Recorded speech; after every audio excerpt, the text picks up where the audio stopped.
April 5th, 2006, 2 p.m. Ball, Louisiana. The curtain rises on a blistering afternoon. The sun is beating down on the pavement. It is 100 degrees Fahrenheit in the shade. The atmosphere, thick, humid, suffocating. A police cruiser idles near a railroad crossing in the village of Tioga. Inside the cruiser sits Officer Carl Bordelon. He is a local cop, a man whose stage is normally set with traffic tickets and small-town disputes. But today, the radio chatters with a different, frantic frequency. A high-alert bulletin has been issued. A fax sits on his dashboard. It features a low-quality, blurry photograph taken 6 months ago. The alert indicates a prisoner may have escaped from the United States Penitentiary in Pollock, a maximum security federal fortress located a dozen miles north. The prison isn't entirely sure yet. The intelligence? Fragmented. Rumors wrapped in static. Through the windshield, Bordelon sees a figure moving through the heat shimmer, an actor entering the frame. A man is jogging along the railroad tracks. He wears gym shorts, a t-shirt, and running shoes. He is sweating profusely. He looks, as the officer will later describe into the official record, like he has been dragged through a briar patch. A man would not go for a 12-mile jog in 100-degree heat along active train tracks. The logic is flawed. Bordelon steps out of his vehicle. The dashboard camera is rolling. The microphone on his vest is live. The audience is watching. "Hey, buddy, come here a minute." The jogger does not flee. He does not hesitate. He alters his trajectory and jogs directly toward the officer. He leans casually against the hood of the police cruiser. He has no identification. The performance begins. Bordelon asks for his name. The jogger looks him dead in the eye. "Robert Jones," he says smoothly. The interrogation unfolds. It is an unscripted, high-wire act of psychological warfare. Bordelon asks where he is going. The jogger claims he is a roofer. He says he is in town working on a post-Hurricane Katrina repair project with his brother. He says he is staying at a nearby hotel. He just wanted to get a run in. The story is plausible. The demeanor, perfect, dangerously calm. He jokes with the officer. He complains about the blistering heat. He sells the illusion flawlessly. 5 minutes pass. The conversation circles back. The script requires consistency. Bordelon asks for the name again. "Jimmy Jones," the jogger replies. The lie is changed. The story is adjusted. But Bordelon does not catch the slip. The discrepancy slides right past him in the suffocating heat. Bordelon looks at the blurry facts. He looks at the man. "You know the bad thing about it. You're matching up to him," the officer says, referencing the escapee's description. The tension spikes. The illusion threatens to shatter. The jogger does not flinch. He laughs. A genuine, relaxed laugh of a man completely in control of the narrative. "Well, that sucks, doesn't it?" the jogger replies. Bordelon warns him about the escapee. He advises the jogger to carry an ID next time. The interaction hits the 10-minute mark. "Be careful, buddy," Bordelon says. The jogger waves. He jogs away down the tracks, pacing himself perfectly until he disappears into the pine woods. Exit stage left. The man on the tracks is not a roofer. He is not Jimmy Jones. He is not Robert Jones. He is Richard Lee McNair, convicted murderer, serial escape artist, and less than 3 hours ago, he achieved the impossible. He literally mailed himself out of a federal maximum security prison. November 17th, 1987, Minot, North Dakota. Understanding the grand evasion requires dissecting the architect himself. Richard Lee McNair is 28 years old. He is a sergeant in the United States Air Force, stationed at the Minot Air Force Base. But he is not an ordinary airman. He is highly intelligent, sharp-witted. He has operated as a military police officer. He has even worked undercover as an informant for the Minot Police Department. He understands the choreography of law enforcement. He knows the blind spots. He knows the procedures. Tonight, he is the villain. The location is the Farmers Union Elevator Company, a rural grain storage facility. McNair breaks in. A burglary. A simple script. Get in, get the cash, get out. But the facility is already occupied. The stage is not empty. Richard Kitzman, an elevator employee, is working a late shift. He is helping a truck driver load grain. McNair is armed. He carries a .38 caliber snub-nose revolver, a weapon designed for brutal finality. When surprised, McNair does not retreat. He opens fire through a glass door. The bullet grazes Kitzman's head. Kitzman collapses to the office floor. McNair steps through the shattered glass. He stands over the bleeding man. He fires 4 more shots point blank. Kitzman is severely wounded, shot in the head, the wrist, the thigh, the calf, but he possesses a primal survival instinct. He plays dead. It is a desperate, bloody performance, and it works. McNair turns his back. He walks outside. In the darkness, a semi-truck idles. Behind the wheel sits Jerome Thies, a driver from Minnesota. Seeing a figure emerge from the building, Thies dims his headlights as a courtesy. He thinks it is Kitzman. McNair realizes his mistake. The reality fractures. The man bleeding on the office floor is not the driver. There is a witness in the truck. McNair approaches the cab. He raises the .38 revolver. He fires multiple times. Jerome Thies is shot between the eyes. He dies instantly. The concept of the victimless crime evaporates in a spray of gunpowder. The illusion of the gentleman thief is born in blood. McNair flees. He hides his vehicle at a nearby bar, returning home to wait for his girlfriend. She works at Trinity Hospital. By cruel irony, she is on shift when Kitzman is brought into the emergency room, covered in blood. February 1988. 3 months pass. The police assemble the puzzle. They find stolen goods in a storage locker rented under a false name. They recover the .38 caliber shell casings. McNair kept them, trophies of his own violence. The police bring him in for questioning. McNair surrenders a concealed handgun. He is arrested. The trap snaps shut. He is handcuffed to a chair in a room at the Minot Municipal Police Station. 3 detectives are present. This is the exact moment Richard Lee McNair transforms. The murderer becomes the illusionist. The detectives leave the room, committing a fatal oversight. McNair is alone. He reaches into his pocket. He extracts a standard tube of lip balm, a mundane object. But in this concrete room, it is the master key to the cuffs. He slathers the grease over his wrists. He twists his hands.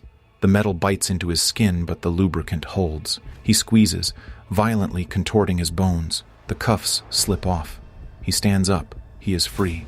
He bolts from the station. A frantic foot chase ignites through the snowy streets of Minot. Police pursue him up the stairwell of a 3-story downtown building. He is trapped on the roof. The snipers are closing in. The spotlight beams are blinding.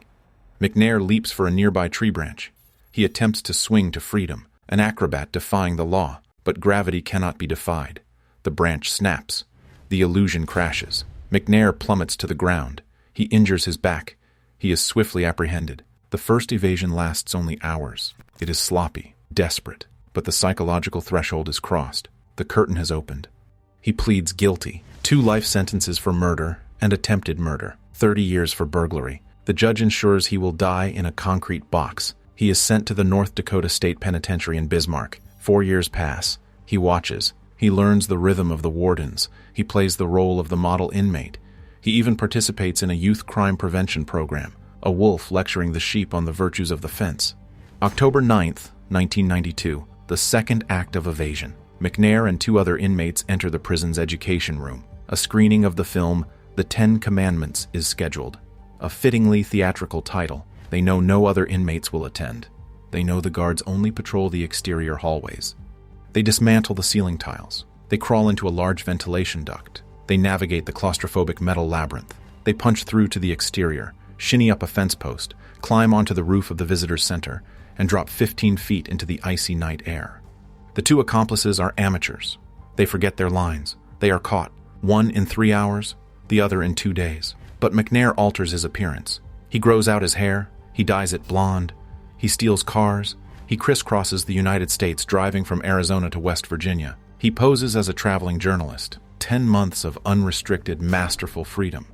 July 1993. Grand Island, Nebraska. The law catches him again. The prison system recognizes the threat. This is a man who treats maximum security as a trivial puzzle box. He is transferred repeatedly. Deemed a high-risk, problematic inmate, he is eventually exiled to the Deep South. 2005. He arrives at the United States Penitentiary in Pollock, Louisiana, USP Pollock, a federal maximum security compound surrounded by razor wire, electronic sensors, and heavily armed watchtowers. In the history of the facility, no prisoner has ever breached its perimeter. It is deemed escape-proof.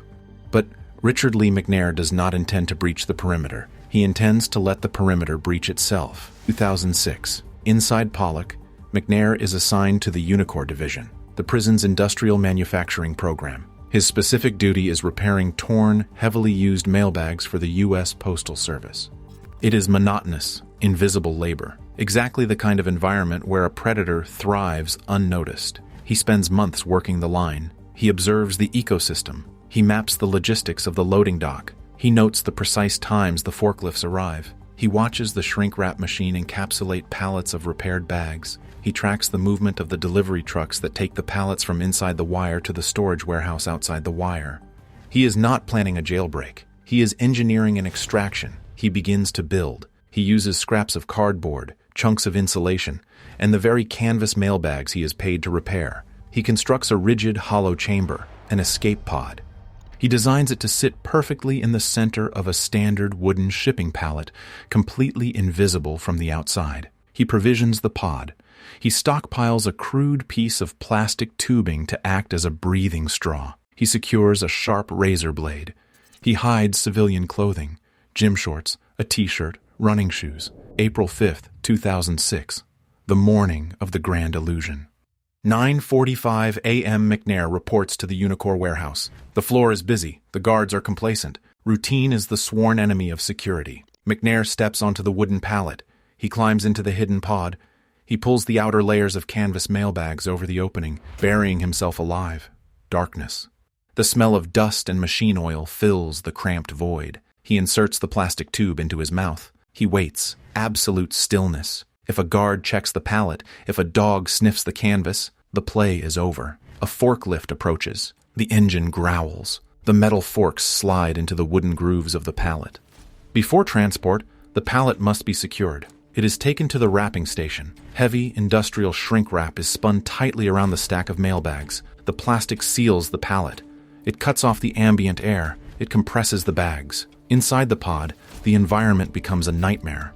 The heat is instantaneous. The shrink wrap acts as a greenhouse. The temperature inside the pod rockets. The heat was unbelievable, McNair will later write. The inside of the pod felt like a furnace. Sweat rolled off me. My head was swimming in the fog. I couldn't wipe the sweat from my brow. It was running into my eyes, down my neck. He is baking inside a plastic cocoon. He forces himself to take slow, agonizing breaths through the narrow plastic tube, which barely breaches the outer layer of the wrap. The forklift lifts the pallet. The jolt rattles his bones. He is in motion. He feels the vibrations as the forklift drives across the concrete floor, past the interior gates, past the security checkpoints, out onto the loading dock. The forklift deposits the pallet inside a storage warehouse located just outside the prison's main fence. The engine fades. The pallet is stationary. He is outside the wire, but he is not free. He is trapped in a shrink-wrapped oven, sitting in the middle of an active warehouse surrounded by federal employees. He lies perfectly still. His heart thuds against his ribs. He waits for the ambient noise to die down. He waits for the lunch bell. 11 a.m. The warehouse workers clear out. The building falls silent. It is time. McNair grips the razor blade. He carefully slices a seam through the heavy plastic shrink wrap from the inside. He pushes the mailbags aside. The cool air hits his face. He crawls out of the pod. He stands up on the warehouse floor. He strips off his federal prison uniform. He pulls on the gym shorts, the t-shirt, the running shoes. He leaves the pod behind. The magic box is empty. He walks out the door of the warehouse. He steps into the blinding Louisiana sun. He has just achieved the impossible, the first escape from a federal penitentiary in 13 years. He mailed himself to freedom. The timeline is tight. McNair knows count time at Pollock is 4 p.m.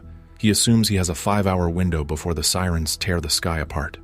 His objective? Make it to the town of Alexandria, disappear into the urban clutter, steal a vehicle, vanish into the ether. He charts a path along the railroad tracks. It is the most direct route, cutting through the dense pine woods and avoiding the main highways. 2 p.m. This brings the timeline crashing back to the dash cam of Officer Carl Bordelon. Bordelon was on the tracks because the prison noticed something was wrong, a discrepancy in the count, a missing shadow. They sent a preliminary fax to the Ball Police Department, but the information was heavily flawed. They weren't even sure if McNair had successfully escaped. The photograph was a blurry 6-month-old relic. When McNair talks his way past Bordelon, he doesn't just survive. He publicly humiliates the system. He turns a routine stop into a masterclass of deception. But this triumph is a double-edged sword. Hours later, the prison locks down. The identity of the escapee is confirmed. Ball police review the dashcam footage from Bordelon's cruiser. The realization hits them like a physical blow. The jogger, the roofer, Jimmy Jones. It was him. The Ball police chief releases the dashcam video to the media. It is an attempt to crowdsource the manhunt, to show the world exactly what Richard Lee McNair looks like, how he speaks, how he moves. The video detonates across the global news networks. It is featured repeatedly on America's Most Wanted. It goes viral on the early internet. For the public, it is morbid entertainment, a brilliant anti-hero outsmarting the authorities. For the U.S. Marshals, it is a goldmine of behavioral intelligence. But for McNair, the video is a catastrophic breach of his evasion. His anonymity is completely obliterated. His face is burning on millions of screens across the continent. He is added to the U.S. Marshals' 15 Most Wanted list. For Officer Carl Bordelon, the fallout is devastating. The media descends. They frame him as the incompetent small-town cop who let a killer walk away. They analyze his every word. They mock his polite demeanor. Bordelon defends himself. He followed protocol. He questioned the suspect. He had no definitive proof, no matching physical description, no clear photograph. "I did what I could with what I had to work with," he stated. "The only mistake I made was not having a crystal ball." McNair himself, writing later from solitary confinement, would defend the officer. "I never got the impression Officer Bordelon was afraid of me," McNair wrote. "He looked me in the eye, never took a defensive stance." But the court of public opinion does not deal in nuance. Bordelon carried the stigma until his sudden death in 2015. Meanwhile, the manhunt intensifies. A $25,000 bounty is placed on his head. The federal dragnet expands to cover the nation. But the fugitive has already vanished. The stage is empty once more. He evades the perimeter. He steals a car. He drives north, thousands of miles. He crosses the border into British Columbia, Canada. April 28, 2006, Penticton, British Columbia. 3 weeks after the escape, Royal Canadian Mounted Police officers notice a suspicious stolen car parked near a local beach. They approach. A man is sitting inside. It is McNair. The officers ask him to step out. They demand identification. McNair assesses the situation. The Jimmy Jones routine will not work here. The script is useless. He resorts to primal instinct. He runs. He sprints across an open field, outrunning the Mounties, vanishing into the sprawling Canadian wilderness. The police search the abandoned car. They find a digital camera. They scroll through the gallery. It is filled with self-portraits, selfies. McNair taking pictures of himself to forge fake driver's licenses and passports. The extreme arrogance of the illusionist documenting his own myth. He remains on the run. For 18 months, he lives entirely in the shadows. He buys an RV. He travels freely back and forth across Canada. He survives by burglarizing car dealerships, stealing cash and vehicles. But he is disciplined. He never robs a private home. He avoids violent confrontation. He knows the marshals are hunting a killer. He tries to live as a ghost. He has internet access. He watches his own episodes on America's Most Wanted. He reads the news. He monitors the hunters. He even sends a Christmas card to Tim Schutzel, his former prison warden in North Dakota, a calculated taunt from beyond the veil. October 2007, the province of New Brunswick. McNair is driving a stolen white van with Ontario license plates. He parks on a secluded rural gravel road near the town of Campbellton. An off-duty RCMP officer spots the van. It looks out of place. He calls it in. October 25, 2007. The next day, Constable Stéphane de la Selle, a rookie officer with only 6 weeks on the force, is on patrol with his partner. They spot the white van. They activate their lights. McNair refuses to yield. He hits the gas. A high-speed pursuit ensues. He drives into a dead-end road. The van skids to a halt. McNair throws open the door and sprints into the dense brush. Constable de la Selle gives chase. The rookie is fast. The fugitive is 48 years old. The distance closes. The constable lunges. He tackles Richard Lee McNair to the dirt. The choreography shatters. The handcuffs click shut. There is no lip balm. There are no tricks left in the repertoire. The Mounties identify him. McNair lies in the dirt, breathing hard. He looks at the Canadian officers. "You've captured a big fish," he tells them. He is cooperative. He jokes with the officers. He describes his capture as simply the product of bad luck. "Just one of those days," he says. The mask of the rogue thief slips back into place. The evasion is over. The curtain falls. November 2007. Extradition is immediate. McNair is deported back to the United States. The federal government adds 30 months to his sentence for the escape, a mathematical formality for a man serving 2 lifetimes. But the Bureau of Prisons is not taking any more chances. They will not put him in a workshop. They will not give him canvas. They will strip the stage entirely. April 2008. Heavily shackled, McNair is loaded onto a specialized transport bus. His destination? Florence, Colorado, a DX Florence, the Alcatraz of the Rockies. It is the highest security Supermax facility on the planet, a concrete tomb designed for the worst of the worst. His neighbors include the Unabomber, the Shoe Bomber, the mastermind of the 1993 World Trade Center bombing. McNair is placed in the control unit, the most restrictive section of the prison. Solitary confinement, 23 hours a day. His cell is a 7 by 12-foot concrete box. The bed is poured concrete. The desk is poured concrete. The stool is poured concrete. The single window is 4 inches wide, angled upward so the prisoner can only see a patch of sky, ensuring he cannot map the layout of the facility. There are no unscripted interactions. There is no one left to manipulate. For an escape artist, a man who thrives on the psychological subjugation of others, ADX, Florence is not just a prison, it is sensory erasure. It is hell. From this concrete void, he begins to write. He sends hundreds of letters to a Canadian journalist, Byron Christopher, over 3,000 pages detailing his escapes, his mindset, the heat of the pod, the adrenaline of the dashcam. Through his own words, a distinct theme emerges of deception versus reality, the golden thread of his existence. McNair paints himself as a gentleman thief, a brilliant rogue who beat the system. He boasts about his ingenuity. He jokes about his capture. He sends Christmas cards to the wardens he humiliated. But the historical record relies on facts, not myth. The Grand Evasion was a distraction, a theatrical masterpiece designed to make us forget. The ingenuity of the postal pod, the viral fame of the dashcam, the international manhunt. These elements transform McNair into a folklore legend. They obscure the violent truth of why he was incarcerated to begin with. November 17, 1987. The night of the murder remains the central reality. The heavy boom of the .38 caliber revolver cannot be forgotten. Richard Kitzman, bleeding on the floor, playing dead to survive. Jerome Teese, a working man, executed in the cab of his truck for being in the wrong place at the wrong time. I would have killed a third man if the opportunity was right. McNair later admitted from his cell, that is not a trick. That is not an illusion. That is the cold, immutable reality. November 2022. After over 14 years in solitary confinement, McNair is transferred from the Supermax to a high-security facility in Kentucky, USP McCreary. He is now in his mid-60s. The infamous escape artist is simply an old man. He will never breathe free air again. He executed one of the most complex escapes in modern prison history. But in the end, the illusionist was left exactly where he belonged, in the dark.